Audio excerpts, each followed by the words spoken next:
Like a one-eyed jack of diamonds with the devil close behind. We're gonna ride. Going back to Webster Tarpley. Okay, Webster, my friend. We'll talk about your new book, by the way, that I should be carrying at the bookstore. We carry your two books on Obama and your book on 9/11 synthetic terror at Infowars.com. I should throw out, but the new one, Surviving the Cataclysm, you predicted this 10 years ago. It's republished and updated. I just love people that have a track record, and yours is so good. Webster, Alex, just before we go into the question of the fascist corporate state, because it's really important for people to understand.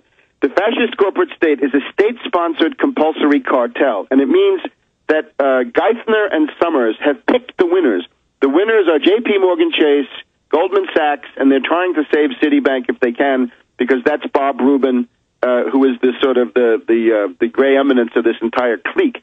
So they are going to run the General Motors bankruptcy in such a way as to save J.P. Morgan Chase, Citibank, Goldman Sachs, and sacrifice everybody else. And that's what people are screaming about, that the other groups, Oppenheimer and Stairway and a couple of these other hedge funds, have been sacrificed because they're not part of the state-sponsored compulsory cartel. But notice what's happening. Production goes down, wages go down, unemployment goes down, employment goes down, jobs get to be fewer because they're destroyed, but the fictitious paper claims of J.P. Morgan Chase and Citibank are propped up. That's the fascist corporate state. To call Obama a socialist is to do him a big favor. That makes him sound much nicer than he really is. No, this is a complete hoax. This is a complete...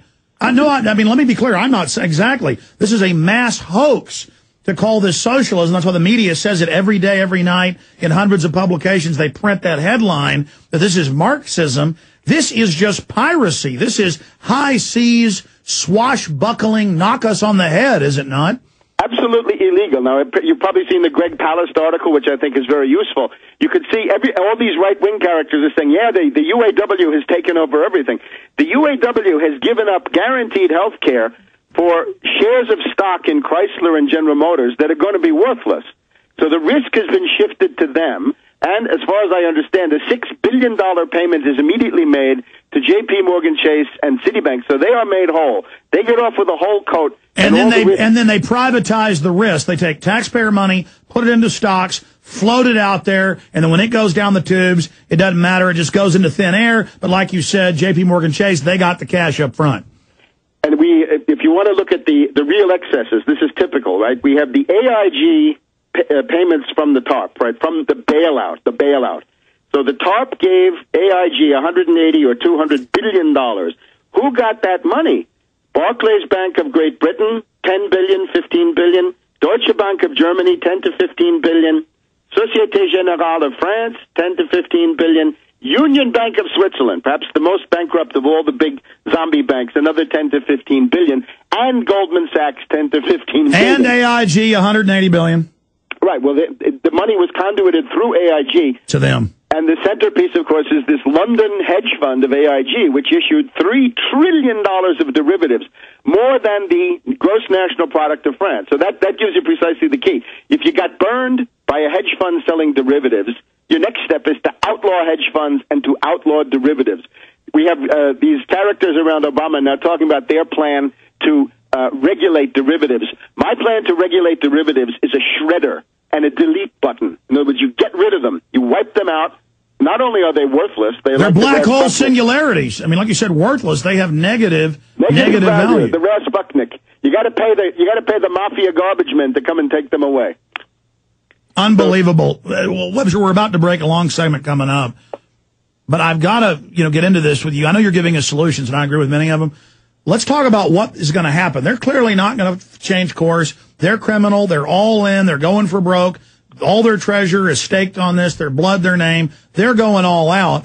The youth corps are marching on TV in red and black uniforms now. I don't know if you've seen this. I mean, we're now entering some type of strange Lovian, Brave New World mixed with Twilight Zone vortex, where I expect to see floating pink panthers any moment. So I want flying pigs here. I want to go over the worst case scenario, which it appears it is, as we go into hyperstagflation and they don't do what should be done, what is going to happen? Because I think at this point, things are going to go down the tubes. How do we salvage something? Webster Tarpley, stay with us. Do you understand how dark it is? How far down the line we are? How late it is?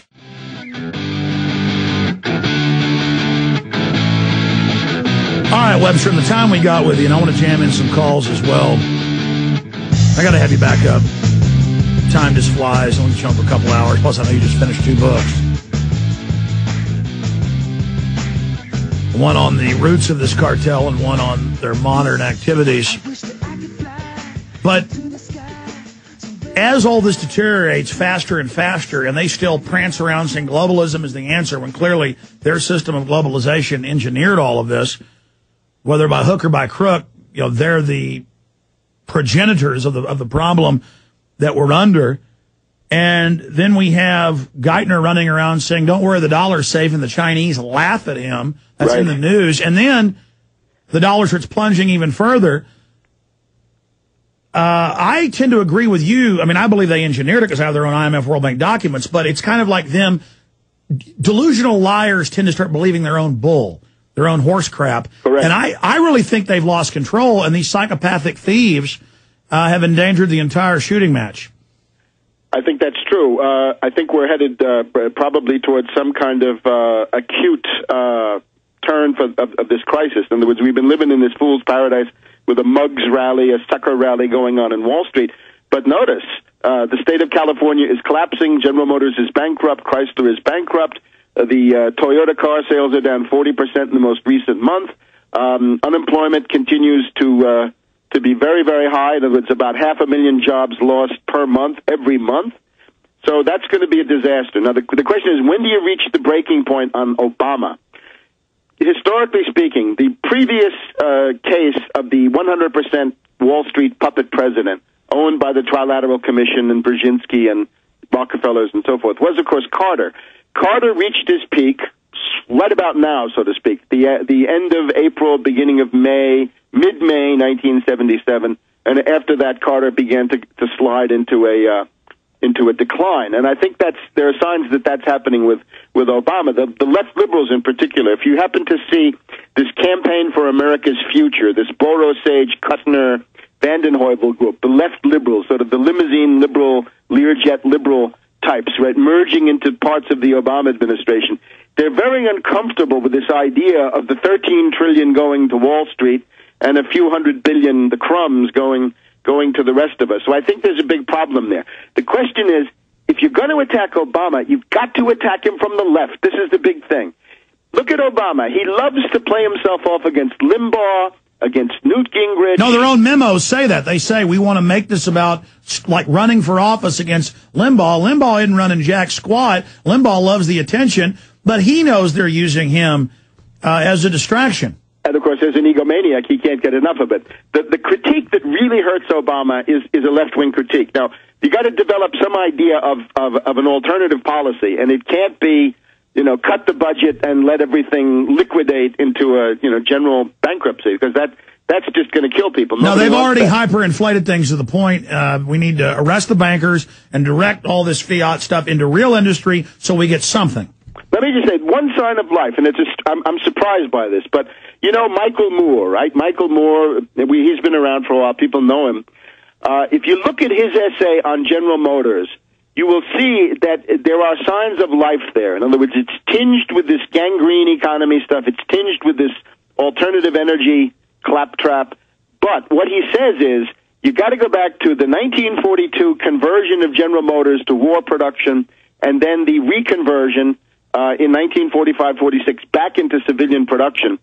And what could you reconvert those factories to do, right? Because you've got unemployed workers, 14 more General Motors factories closing, dozens of factories now idle, hundreds of thousands of unemployed auto workers. What could you build? And he says, well, you could build bullet trains. Now, bullet trains would be the Japanese trains, but of course they're obsolete now. We want maglev. We want magnetic levitation railways where you go from Los Angeles to New York in 3 hours in a rail car. Instead, they're going to build cruddy local slow trains to nowhere with people so poor they can't even afford to get on them, instead of super trains to cities where you say, oh, I'm going to shoot down to Dallas on the hour train instead of 4 hours in a car. But they won't do it, man. They will not do it because it's a good idea. This is what you got to fight for. In other words, I'm very encouraged to see that some of these ideas are floating around. So Michael Moore says you can build mass transit, you can build maglev, and then he says alternative energy. He wants to build windmills. Well, the windmills are crazy. Build nuclear reactors. Build 100 high-temperature let's back that up. Let's back that up. You can't build windmills because for the amount of power they generate and their cost, there's not a way to transfer the power without power loss. For those that don't know, power lines lose power. So the substations to hold that power are too cost prohibitive from the wind centers of the country to deliver it to major megacities. Now, wind is good in a localized small town setting. Well, it can be used for specialties when there's no other alternative. But generally speaking, you're going to put more energy into the windmill than you're ever going to get out of it. So there are some places where you need that kind of thing. But as a base load approach to an industrial economy, it's a bad joke. It's not a primary driver. But listen, before we get out of time, and I know you want to get into solutions, Web.